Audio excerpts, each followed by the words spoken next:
elected. We just some places have been elected. Sorry? Young? 42 next week. I'm staying.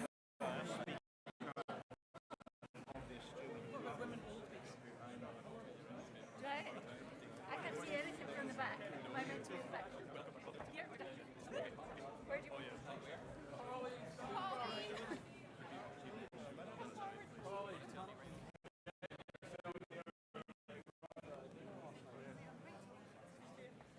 Sorry.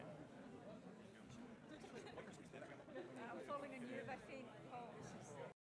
Catch me if I fall.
So if I'm First Minister stood here, if we start coming forward a bit?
Good morning, everyone.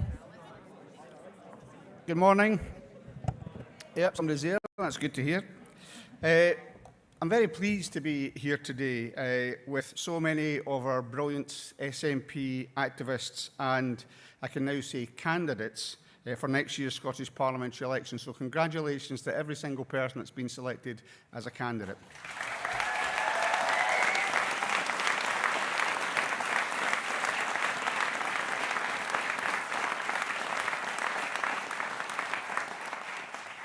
I can also say a quick word about those who stood but were unsuccessful. They're absolutely vital to the democratic process of this party. What I'd like to see, I know we're going to have, I've talked to some of our candidates already, is a coming together of all the different people that stood to make sure we all get behind the party for next year. That's the SNP at its. And if you didn't win this time, there's always another time. So thank you for taking part to all the unsuccessful candidates in our democratic processes.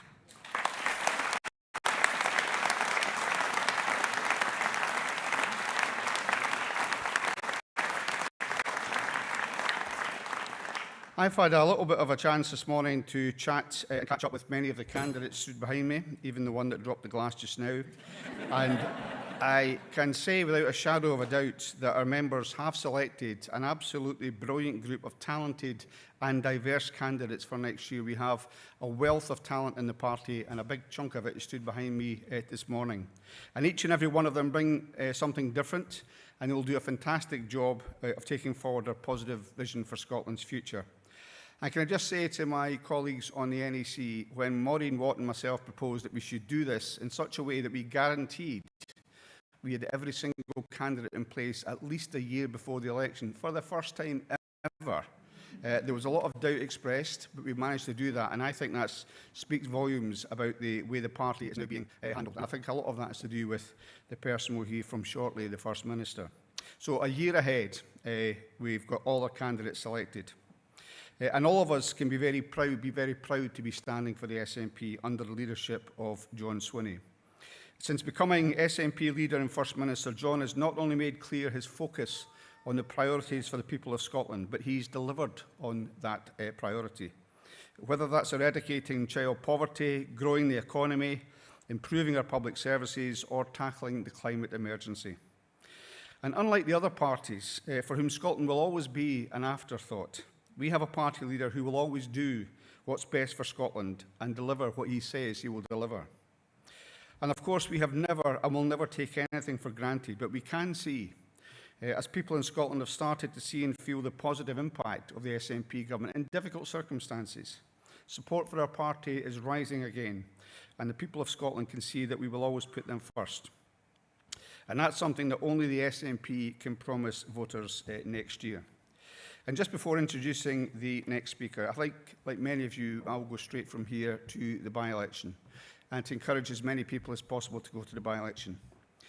And if we needed another incentive, let's think about the absent colleague that we have today who held that seat, won that seat and held that seat. Let's make sure we win that to keep it SNP for Christina.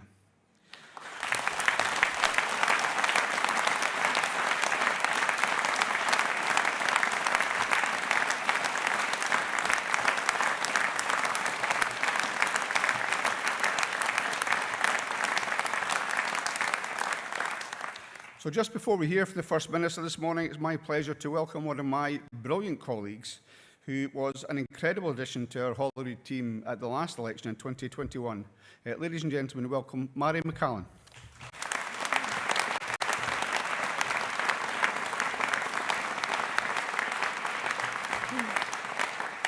Thank you very much, Keith, and hello to everybody. It's so lovely to join you all here today and to do so alongside so many of my friends and colleagues in the SNP. It's been a little while since I saw some of you because I recently had the joy and indeed the challenge of welcoming and being with my little boy, Sorley John, which has just been wonderful. He's 9 months old now, which isn't very old. Although, as a lot of new parents can attest, 9 months can seem like quite a long time when you've been awake for most of it. But being away from my day-to-day duties in government, it does bring you a sense of perspective. And I must say, for me, two things have principally stood out in that time. First is the perpetual disappointment of Labour. They have profoundly let people down. Whilst Keir Starmer and Labour were making promises in the election just prior to my maternity leave, they promised change.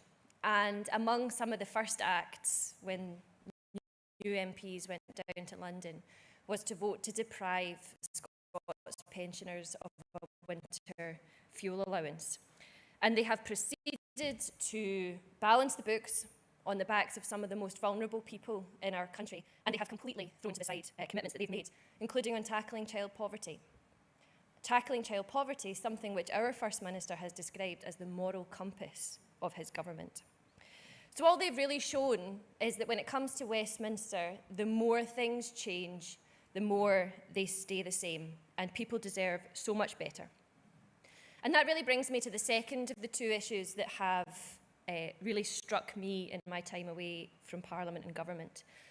And that's namely our First Minister, John Swinney, and my colleagues in the SNP, who have essentially been the antidote to that failure and disappointment of the Labour Party.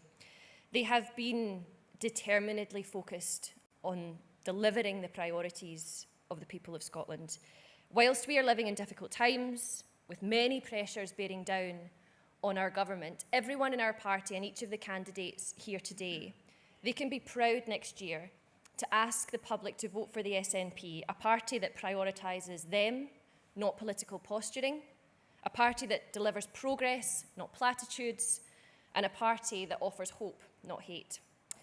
And so with that, it is my absolute pleasure to introduce the individual who is going to lead us in that work. Ladies and gentlemen, please give a warm welcome to the Leader of the SNP and First Minister of Scotland, John Swinney.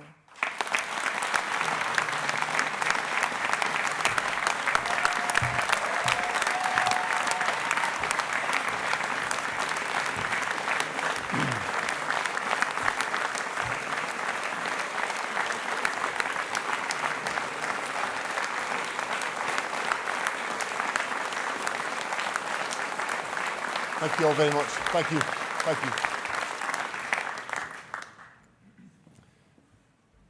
Thank you, Mary, for that very kind introduction. You are such a valued member of the SNP family, and it's been wonderful to hear how your own family is doing and coming along. And to my dear friend Keith, your SNP family are so full of love and admiration for you right now.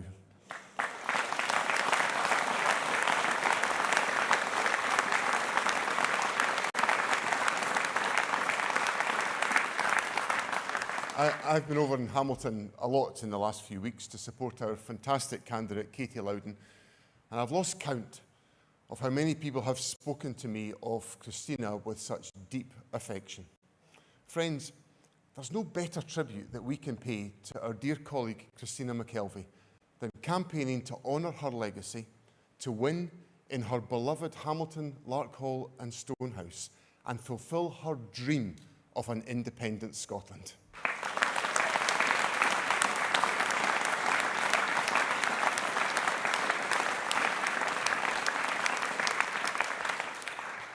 Friends, it's hard to believe that a year has passed since I became Scotland's First Minister.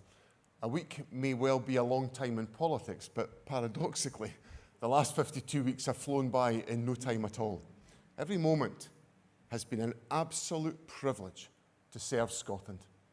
When I joined the SNP as a teenager, it was in the midst of economic turmoil, a cost of living crisis and huge global uncertainty.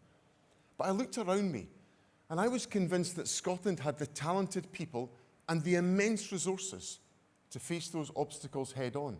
The world of 2025 feels very uncertain too, and times are really tough for a lot of people.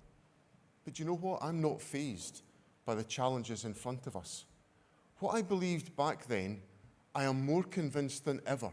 Scotland has what it takes to be a successful independent country.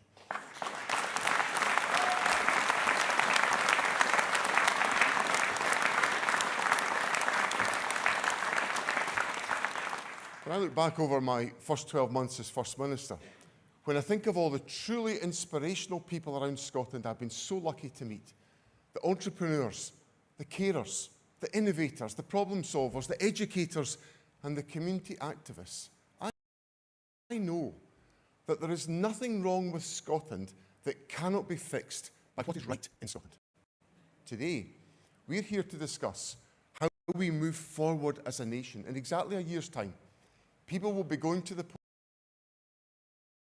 polls in a and friends, with your help, I intend to bring Scotland together. I want us to unite around a shared vision and a common purpose, a determination to build a Scotland where we can all feel at home, where no child is left behind, and where everyone could fulfil their potential. We know that when the SNP does well, Scotland does well. So let's resolve today in 2026, the SNP are going to win for Scotland.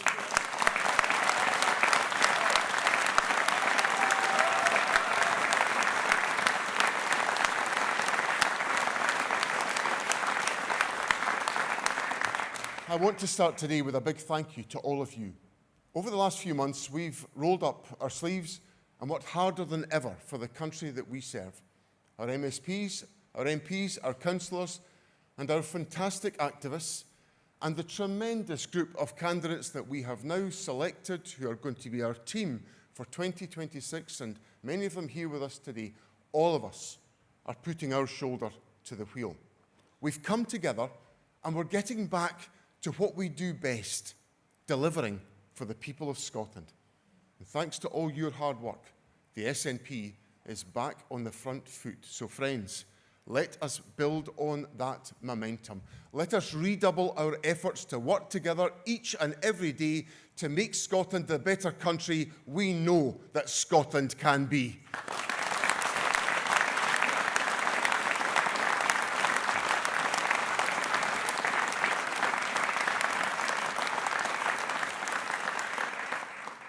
We're winning back the trust of the people of Scotland because we are showing them that we are truly focused on their priorities.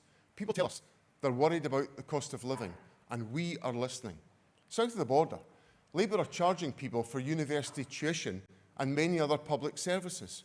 The SNP are guaranteeing to keep them free in Scotland. That is the SNP delivering for Scotland. Pensioners are telling us that they're worried about how they'll heat their homes this winter, and the SNP are listening. Labour may not think that older people deserve support during a cost of living crisis, but we do.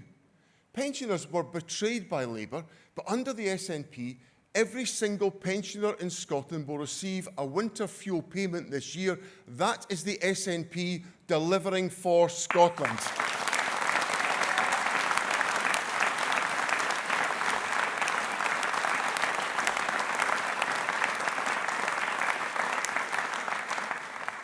And friends, commuters tell us the cost of rail travel is still a real issue for them, and we are listening.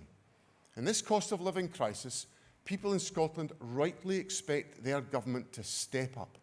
So we've looked again at the issue of rail fares, and the SNP are scrapping peak rail fares for good. That is the SNP delivering for Scotland.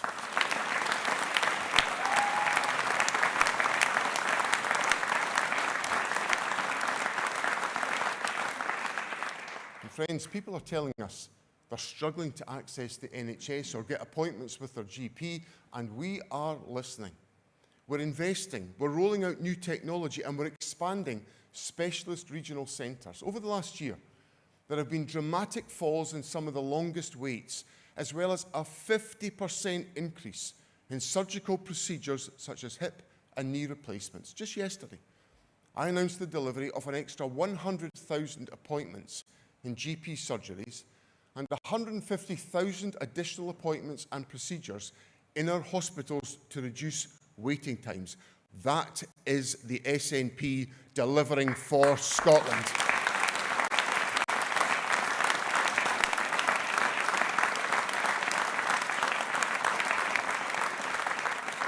And friends, people tell us they want every child in Scotland to get the best start in life, and the SNP is listening. Under our watch, Scotland is the only part of the United Kingdom where child poverty is falling. Where other governments are stepping back, the SNP is stepping up. Our Scottish child payment is still unique in these islands. Labour have chosen not to replicate it. And while Labour refused to scrap the morally unjustifiable two-child cap, the SNP will step up once again. We will scrap this cap and keep thousands more children out of poverty. That is the SNP delivering for Scotland.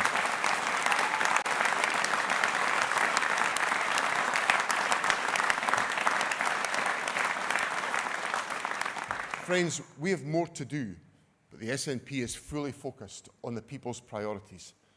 In a year's time, when the people of Scotland choose their next government, we will earn their trust by showing them a record of delivery.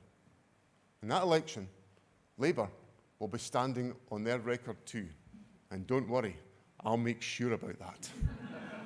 Like every election, like everyone else, I was delighted to see the back of the Tories, and I felt more positive when Keir Starmer took office. I've done everything I can to work constructively with the new Labour government in the interests of Scotland. People in Scotland put their trust in Labour last year, but time and time again, Labour has let them down. Pensioners stripped of their winter fuel payment, households forced to pay higher energy bills, businesses slapped with Labour's job tax, families left with no end in sight to cruel Tory welfare policies, WASPy women promised compensation but given nothing. Friends, over the last year, the SNP has been doing what we do best, standing up for Scotland. Labour have been doing what they do best as well, taking Scotland for granted. And in the election next year, be in no doubt, Labour will have to answer for their broken promises.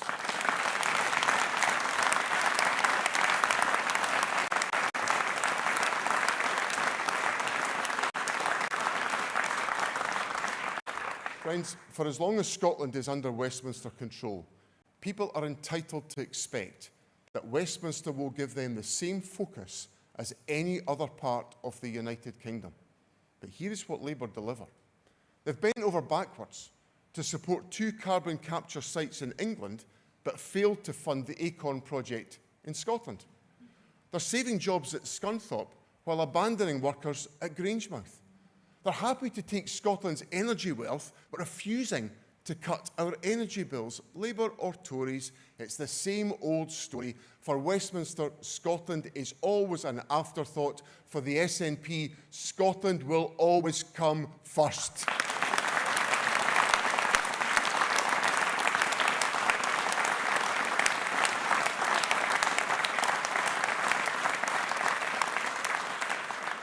Friends, if you want to know what happens when governments don't deliver for the people, look no further than last week's local election results south of the border.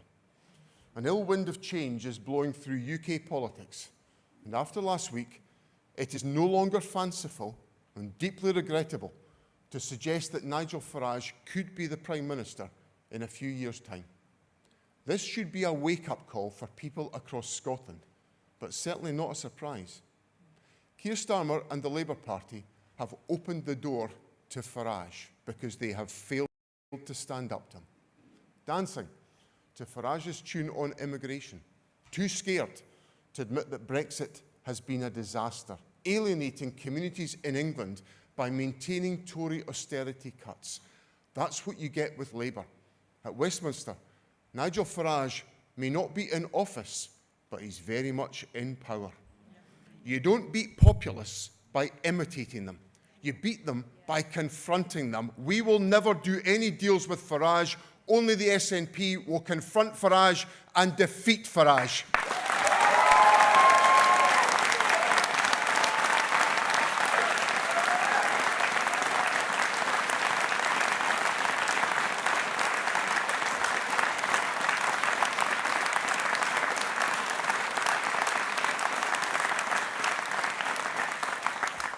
It's often said that the past is a foreign country. Well, after last week, I think for people in Scotland, the future of the UK is increasingly unrecognisable.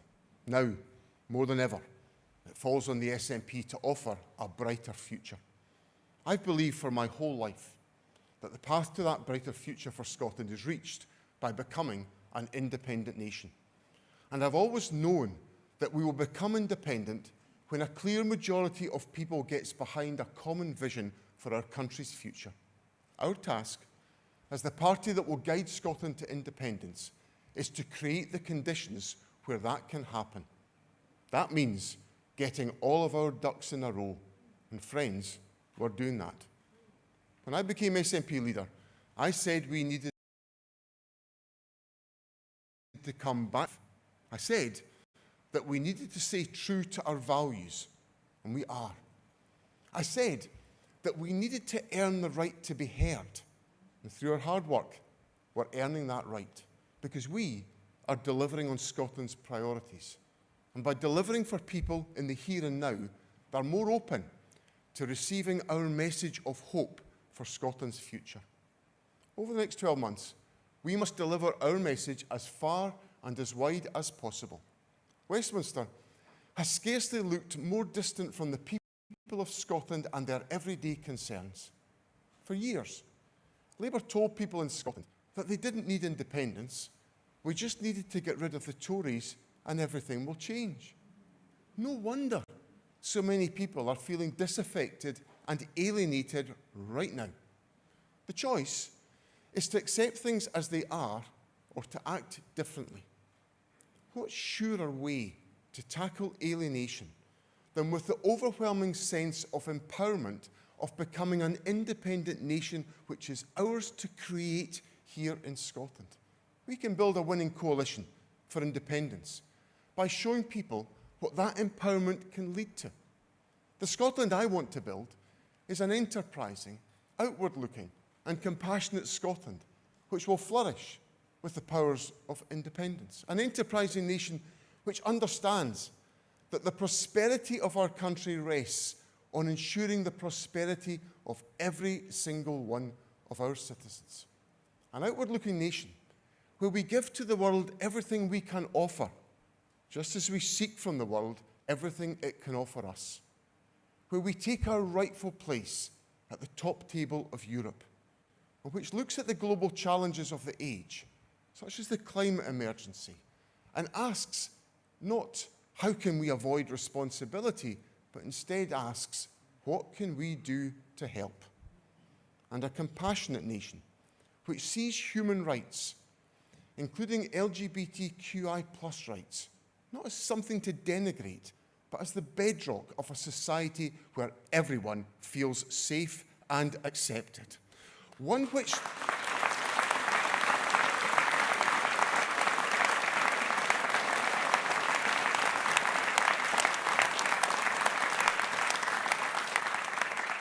a society which doesn't balance the books on the backs of pensioners, the poor and disabled people, but values them as ourselves, our friends, our family, our neighbours, those we love, cherished members of our society. That is the Scotland we should aspire to, and that is the Scotland I want to create.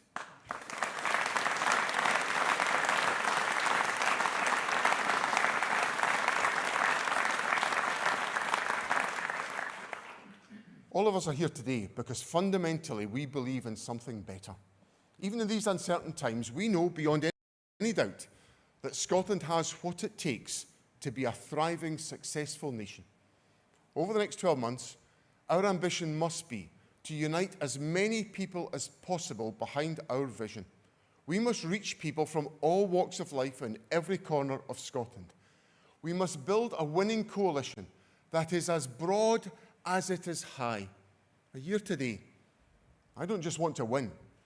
I want us to shift the tectonic plates of Scottish politics and create a wave of hope that will overcome Westminster's wall of despair in our country today.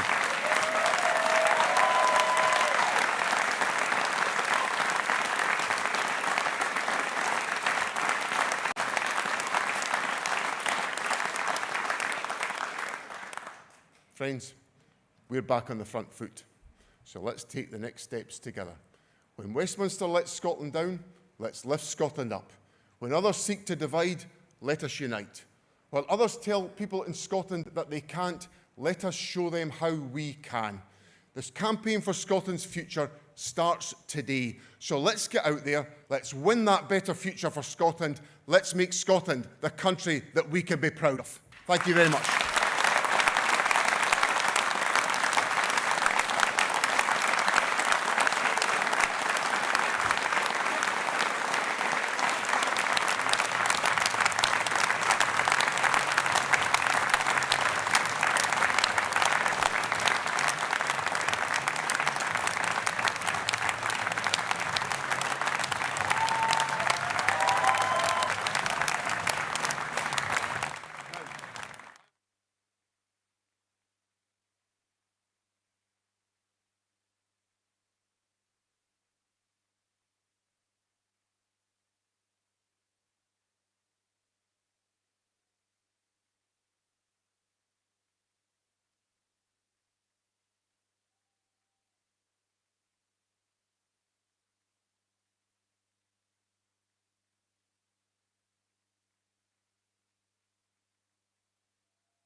Okay, thank you all.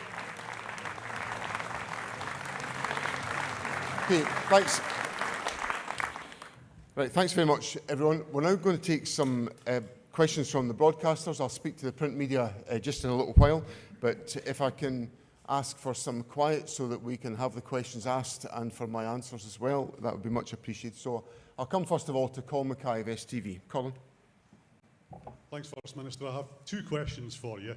A year to people get to vote, but it's less than a week until all the MSPs vote on assisted dying. Can you tell us today how you plan to vote on that? But also, in terms of delivery, which has been your watchword today, GPs say that what you announced yesterday won't end the ATM rush for appointments. It won't deliver for patients. Okay, on the first question, Colin, I said that I'd set out my view on assisted dying. I'll do that more than likely tomorrow, and I'll do that to all media outlets at the same time, so you'll hear what I've got to say tomorrow. And I stress that, you know, I've only got one vote, but I know there's a lot of interest in what I've got to say, so I'll communicate my view tomorrow.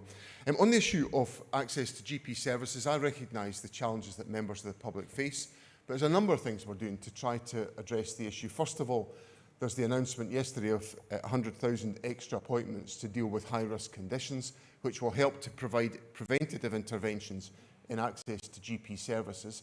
But there will also be the boosting of the Pharmacy First service, which is an important access point for people to gain healthcare advice, and also an increasing share of new NHS expenditure going to primary care.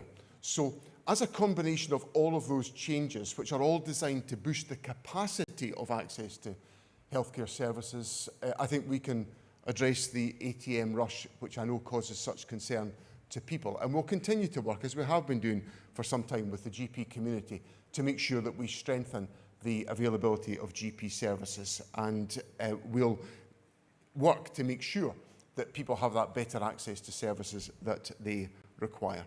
I'll come to now Glenn Campbell from BBC Scotland. Glenn. First Minister, if you are totally committed to reducing child poverty, why should higher earners continue to benefit from free prescriptions, free university tuition, and now discounted rail fares? We've got to, in any policy programme, you've got to strike a balance in the commitments that you bring forward. So you know, I think we've done the rational thing, which is basically to have an honest conversation with the public and say there are circumstances where those on higher earnings have got to be asked to contribute a bit more to public funds. That will provide a range of public services, some of which they will benefit from, such as, for example, peak rail fare cuts.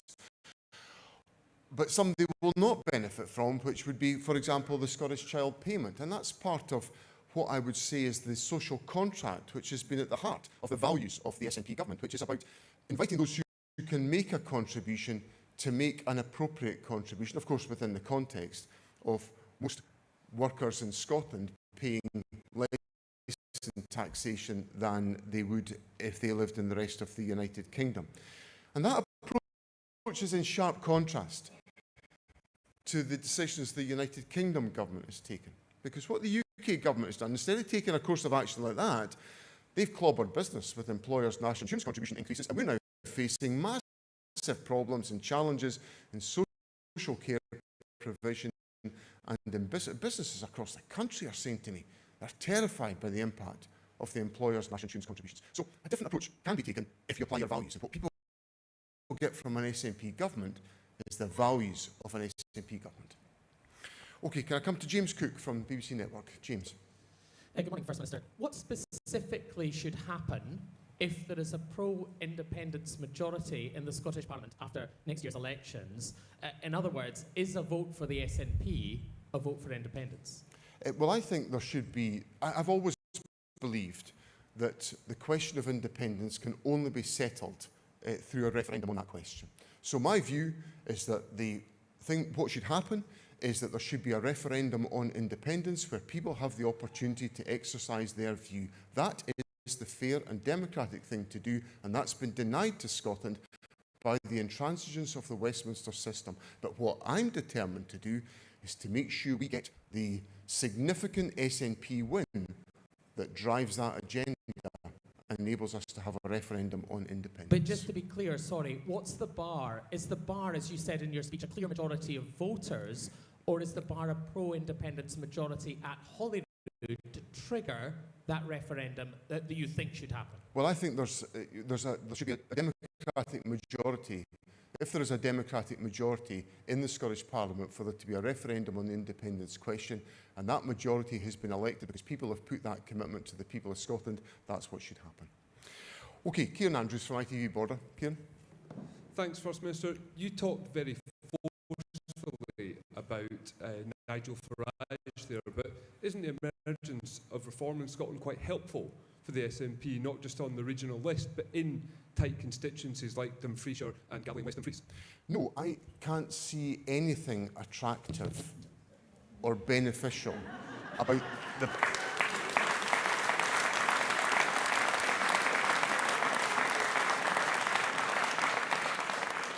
about the prospect of Farage-style politics coming into the Scottish Parliament. I look at it, I look at what Farage, how he communicates, how he speaks about other people.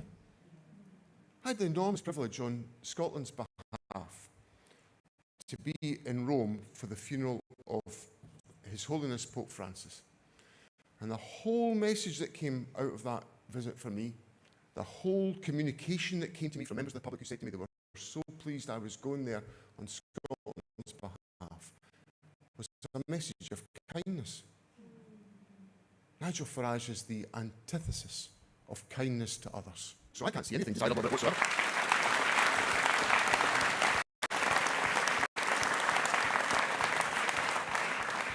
And I hope people vote SNP to stop Farage. Right, Gina Davidson from Global. Thanks, First Minister. In an interview you gave earlier this morning, you seemed to swither between delivering over the next 12 months when it comes to the NHS and making progress. Which is it, and what does delivery actually look like for people? And can I also ask if you have a message for the Indian and Pakistani communities in Scotland who will have woken up to the news of what is taking place over there this morning?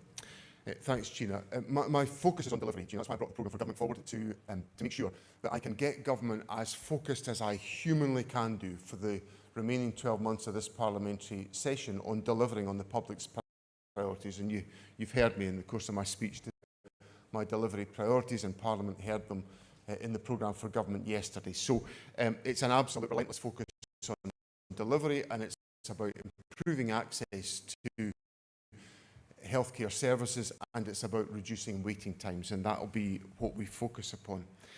In relation to the situation involving India and Pakistan, I obviously have watch the events overnight, and I recognise those events will be causing enormous concern between India and Pakistan and the Kashmir, but then also within our communities here in Scotland. And we've always prided ourselves on operating and supporting our communities to come together. So we'll be working to reassure and support the Indian and Pakistani communities in Scotland. And on the international stage, as I set out this morning, I would encourage calm and dialogue to resolve these issues. There is enough, more than enough conflict in the world without there being conflict in Kashmir.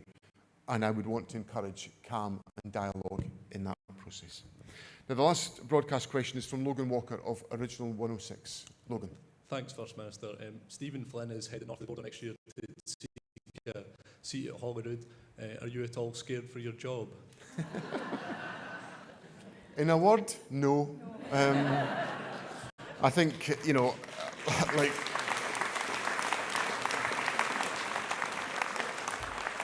just like all of my wonderful colleagues standing behind me today, and I look forward to, well, as many of them as possible, indeed all of them, to be elected to join me in the Scottish Parliament next year. Well, I've got to get myself elected there as well. So let's not ignore the people of Perthshire North who are going to have to be asked to vote for me once again. So Stephen is one of our team. Will make a great contribution to the Scottish Parliament, as will all of my colleagues, and I'll be delighted to start the parliamentary term as leader of the Scottish National Party and conclude the next parliamentary term as leader of the Scottish National Party and First Minister.